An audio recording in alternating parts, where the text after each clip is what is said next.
ഇന്നത്തെ എൻ്റെ ഒരു ദിവസം കണ്ടാലോ, കുറച്ച് സ്റ്റിച്ച് ചെയ്യാനുണ്ട്. അപ്പം ഞാൻ ഓരോന്നായിട്ട് കാണിച്ചു തരാവേ. എനിക്ക് വേണ്ടിയിട്ട് ചെയ്യുന്നതല്ല, കസ്റ്റമറിന് വേണ്ടിയിട്ട് ചെയ്യുന്നതാണ് കേട്ടോ. ഞാൻ എൻ്റെ ഇങ്ങനത്തെയുള്ള എല്ലാ കാര്യങ്ങളും എഴുതി വെക്കണ ഒരു ബുക്കാണ് കേട്ടോ. അത് നോക്കിയാണ് എല്ലാ കാര്യങ്ങളും ചെയ്യണത്. അപ്പം ഇന്ന് ഫസ്റ്റ് ചെയ്യാനുള്ളത് ഈ ഒരു മറൂൺ കളറിലുള്ളതാണ് കേട്ടോ. ഈ ഒരു ഇതിൽ തന്നെ നമുക്ക് 2 ഡ്രസ്സ് ചെയ്തെടുക്കാനുണ്ട്. അപ്പം ഫ്രണ്ടിലേക്ക് ഞാൻ മുന്നേ ഒരു ബ്ലൂ ഡ്രസ്സ് ഇട്ടില്ലായിരുന്നു, അതിൻ്റെ സെയിം പാറ്റേണിൽ തന്നെയാണ് കേട്ടോ. അതിൻ്റെ ഒരു കളർ ചേഞ്ച് മെറ്റീരിയലാണ് ഇത്. ഫ്രണ്ടിലേക്ക് മാത്രമായിട്ടാണ് കേട്ടോ ഈ ഒരു വർക്ക് പീസ് കൊടുക്കുന്നത്. അപ്പോൾ ഇത് ചെയ്യണതൊരു മോം ഡോട്ടർ കോംബോയാണ്. അപ്പോൾ ഞാൻ ആദ്യം തന്നെ ക്രേപ്പിലാണ് കട്ട് ചെയ്ത് തുടങ്ങുന്നത്. അപ്പം ഞാൻ ഒരു ഭാഗത്തേക്കുള്ള ഫ്രണ്ട് പോർഷനിലേക്കുള്ള ക്രേപ്പ് ഞാൻ ആദ്യം കട്ട് ചെയ്തു, പിന്നെ അത് ട്രേസ് ചെയ്തിട്ടാണ് കേട്ടോ ബാക്കി ഫുള്ള് ഇതുപോലെ കട്ട് ചെയ്തെടുക്കുന്നത്. ഇനി ഈ ലൈനിങ് വെച്ചിട്ട് തന്നെയാണ് മെയിൻ മെറ്റീരിയലും കൂടെ കട്ട് ചെയ്തെടുക്കുന്നത്. അപ്പോൾ ഫ്രണ്ടിലേക്ക് മാത്രമായിട്ടാണ് ഈ ഒരു വർക്ക് മെറ്റീരിയൽ എടുക്കുന്നത്.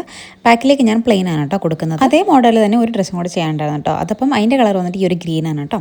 അതിനുള്ള മെറ്റീരിയലും എല്ലാം ഞാനൊന്ന് കട്ട് ചെയ്ത് സെറ്റ് ചെയ്ത് വെച്ചിട്ടുണ്ട്. അപ്പോൾ പിന്നെ സ്റ്റിച്ചിങ് എളുപ്പമാണല്ലോ.